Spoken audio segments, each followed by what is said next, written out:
Have you ever suppressed your true thoughts to maintain artificial harmony? Told yourself it's not worth arguing while your gut churned with unspoken truths? We routinely swallow justified anger, bite back necessary words, and choke down valid protests, all to avoid confrontation. Nietzsche shatters this conditioned behavior by revealing its devastating cost. Every time you choose silence over authentic expression, you commit self-betrayal. Our culture glorifies this avoidance as maturity, teaching from childhood that politeness requires complicity, that conflict is inherently negative, and that submission equals moral superiority. These are dangerous lies. Nietzsche recognized that what we call virtue often masks profound fear. Fear of rejection, fear of being labeled difficult, fear of losing social approval. He named this psychological prison slave morality, a value system born from historical powerlessness, where the weak inverted values, recasting strength as brutality, boundaries as selfishness, and self-assertion as sin. Tragically, this survival strategy became society's default, conditioning us to equate goodness with harmlessness. Each time you tolerate injustice to preserve peace, each humiliation swallowed or boundary ignored, you reinforce your own oppression. This isn't about picking fights. It's about reclaiming your fundamental right to exist with dignity. Avoidance breeds internal decay. Unexpressed resentment festers until it erupts in destructive outbursts or hollow apathy. True liberation begins when we recognize conflict not as an enemy, but as the forge where authentic selves are shaped. When we habitually suppress necessary confrontations, we unknowingly brew a corrosive psychological toxin Nietzsche termed resentment, a malignant transformation of stifled life force. This occurs when our fundamental drive for self-assertion, what Nietzsche called the will to power, is repeatedly blocked by fear, yet remains psychologically active, like a river dammed until it floods its banks. Unable to express itself outwardly through action, this vital energy turns inward and undergoes a toxic metamorphosis. The impulse to say no curdles into bitter rumination. The desire for boundaries festers as passive-aggressive withdrawal, and the need for dignity warps into fantasies of moral superiority. You recognize this poison when you replay imagined arguments for hours after swallowing your words, when you seethe silently at repeated boundary violations while forcing a smile, or when you cloak envy as contempt for those who dare to speak freely. Nietzsche revealed how the resentful mind constructs elaborate psychological defenses, declaring, "I'm nobler for not stooping to respond," or "My forgiveness makes me spiritually superior," all while secretly drowning in unprocessed rage and powerlessness. Crucially, this isn't passive suffering, but active self-sabotage. By refusing to engage in necessary conflicts, you become both prisoner and jailer in a psychological dungeon of your own making. The tragedy deepens as resentment establishes a self-perpetuating cycle. Each avoided confrontation intensifies the inner poison, which in turn paralyzes future action, gradually cementing you in victimhood.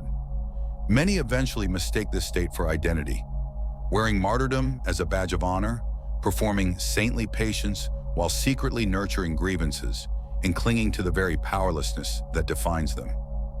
What feels like moral high ground is actually fear wearing a mask. The insidious brilliance of resentment lies in its ability to disguise cowardice as a virtue and stagnation as wisdom, trapping you in what Nietzsche called the camel stage of existence, burdened, obedient, and spiritually barren. Yet within this bleak diagnosis lies liberation. By naming the poison, Nietzsche hands us the antidote, the courage to reclaim our stifled will. Nietzsche's revolutionary concept of the will to power, widely misunderstood as a call for domination, is actually the master key to shattering our fear of conflict. At its core, this philosophy recognizes an irreducible biological and spiritual truth. All living organisms possess an innate drive to grow, assert their existence, and transcend limitations. You witness this primal force when a seedling cracks concrete to reach sunlight, when an artist sacrifices comfort to create, or when a victim of oppression finds the courage to say, "Enough." Yet slave morality systematically poisons this life-affirming instinct by weaponizing language itself, labeling healthy self-assertion as aggression, necessary boundaries as selfishness, and authentic expression as disruption. Reclaiming your will demands dismantling this centuries-old conditioning through three transformative stages of awareness. First, recognize avoidance not as virtue but as inherited psychological bondage, a toxic heirloom passed down through generations of repressed trauma. Second, practice micro-rebellions in daily life, saying "I disagree" in meetings when you'd normally nod, setting digital boundaries by not responding to intrusive messages after hours, or articulating needs to loved ones without apology frames. Third, reframe confrontation as creative friction, understanding that fire forges the finest steel just as necessary. Conflicts clarify values, deepen relationships, and purify intentions. This metamorphosis culminates in what Nietzsche called the three transformations of the spirit.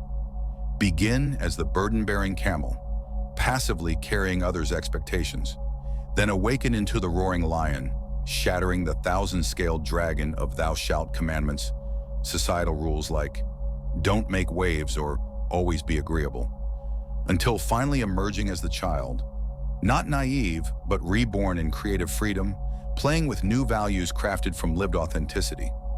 Crucially, each evolutionary leap requires passing through the forge of discomfort.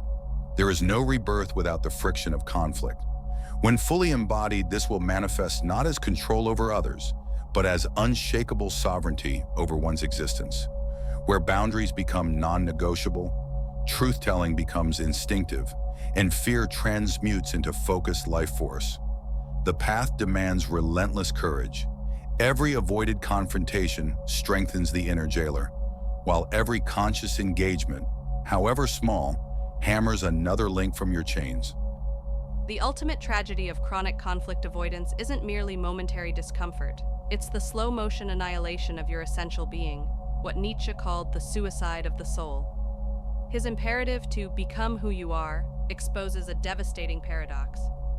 We spend lifetimes performing curated identities to please parents, partners, and societal expectations, saying yes to careers that suffocate us, swallowing political convictions to keep dinner table peace, mimicking others' values while our authentic desires atrophy, all under the delusion that this compliance is maturity. Each suppressed truth, every unset boundary, all those smiling of courses uttered through clenched teeth, represent micro-deaths of authenticity, gradually reducing you to what psychologists term the false self, a hollowed-out persona constructed from borrowed values and performative harmony. Nietzsche understood that true self-discovery occurs only through necessary friction, in the white-hot crucible where your convictions clash with opposition, where unmet needs demand voice, where vulnerability collides with rejection. Without these confrontations, identity remains unformed clay, forever shaped by others' hands. To reclaim your birthright requires dismantling the three great illusions of slave morality. First, that silence in the face of oppression is neutrality, when in reality it's complicity. Every unchallenged sexist joke normalizes misogyny. Every unconfronted workplace exploitation perpetuates systemic abuse. Second, that keeping the peace is virtuous, when actually it often maintains toxic ecosystems, families where addiction flourishes unchallenged, friendships built on tolerated disrespect. Third, that boundaries are negotiable, when neuroscience confirms each violated limit literally rewires your brain toward helplessness, activating the same dorsal vagal pathways as trapped prey. The path to sovereignty demands you reframe conflict as sacred rebellion, not against others, but for your unlived potential. Start with the body. Notice where rage manifests as back pain or silenced truths become chronic tension. Progress through micro-reclamations, disagreeing visibly at the next gaslighting comment, writing that overdue letter to your passive-aggressive parent, finally setting the financial boundary with the always-in-crisis friend. Nietzsche's genius was recognizing you contain all three archetypes: the camel's endurance to withstand transition pain, the lion's ferocity to roar, "I exist," into societal voids, and the child's creativity to build values from your healed scars. This rebirth demands daily choosing courage over comfort, understanding that every avoided conflict shrinks your spirit, while each conscious confrontation, however imperfect, forges another fragment of your unconquerable self. Your freedom doesn't live in the absence of fear, but in the molten core of things you've dared to say aloud.